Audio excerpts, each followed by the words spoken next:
90-এর দশকের মাঝামাঝি রজনীকান্ত ও কমল হাসানের মতো তারকাদের পর বিজয়, অজিত কুমার, অরবিন্দের স্বামী এবং মাধবন সহ নতুন তারকাদের উত্থান ঘটে তামিল সিনেমার দুনিয়ায়।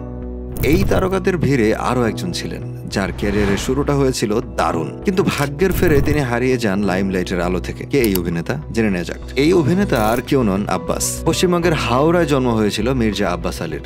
কলেজে পড়ার সময় 1994 সাল নাগাদ মডেলিং শুরু করেন। 1996 সালে তিনি তামিল চলচ্চিত্র কাধাম দেশম দিয়ে অভিনয়ে আত্মপ্রকাশ করেছিলেন, যা বাণিজ্যিকভাবে ব্যাপক সাফল্য পায়। একই সঙ্গে সমালোচকদেরও মন জিতে নেয়। ঝুলিতে আসে একের পর এক ছবির অফার। এরপর তেলেগু এবং তামিল ইন্ডাস্ট্রিতে বেশ কয়েকটি জনপ্রিয় ছবিতে উনি অভিনয় করেন। রাহুল রায়ের মতো ওয়ান ফিল্ম ওয়ান্ডার উনি ছিলেন না, কিন্তু ওনার সব ছবি সাউথ ইন্ডাস্ট্রির বক্স অফিসে দারুণ সাফল্য পেয়েছিল। কমল হাসান এবং শাহরুখ খান অভিনীত হে রাম সিনেমায় খুবই ছোট্ট একটি চরিত্রে অভিনয় করার পর আব্বাস সবচেয়ে বড় ব্রেক পান। ওনার সেই বড় ব্রেকটির নাম ছিল কান্ডু কন্টেইন।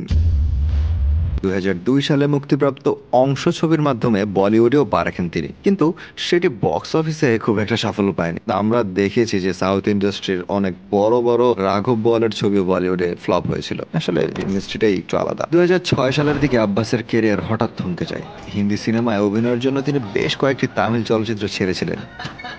সাথে সাথে তার দুইটা হিন্দি ছবিও ব্যর্থ হয়। তিনি যেই অন্যান্য ছবিগুলোতে চুক্তিবদ্ধ হয়েছিলেন সেগুলো শেষ পর্যন্ত বন্ধ হয়ে যায়। কাজ না পেয়ে অনেক সাইড ক্যারেক্টার রোল ওনার করা লাগে। তার চেয়ে কম জনপ্রিয় অনেক অভিনেতাদের পাশে সেকেন্ড হিরো রোল ওনার প্লে করা লেগেছিল। পরবর্তী কয়েক বছর ধরে তো আব্বাসকে তেলুগু চলচ্চিত্রে অতিথি চরিত্রেও দেখা গিয়েছিল। একটা পর্যায়ে গিয়ে ওনার সেই তারকা খ্যাতি উনি আর ফেরত পাননি।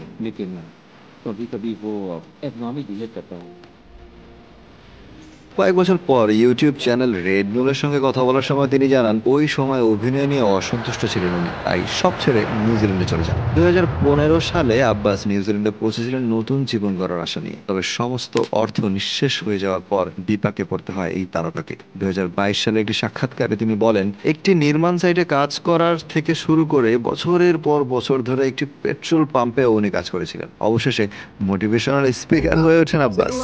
2023 সালে ভারতে ফিরে আবার অভিনয়ে ফেরার আগ্রহ প্রকাশ করেন, তবে এখনো নতুন কোনো প্রজেক্টে চুক্তিবদ্ধ হননি উনি। বর্তমান সময়ে তিনি পরিবারের সঙ্গে চেন্নাই আছেন। বিদায় নিচ্ছি, আমি J Naim Chowdhury from the channel J Naim show. আপনারা যদি আমাদের ভিডিও নতুন দেখে থাকেন তাহলে অবশ্যই চ্যানেলটিকে সাবস্ক্রাইব করে দিবেন। ভিডিওটা ভালো লাগলে লাইক করে দিবেন। ভিডিওটা কেমন লাগলো কমেন্ট করেও জানাতে পারেন। বেশি ভালো লাগলে অবশ্যই শেয়ার করে দিবেন।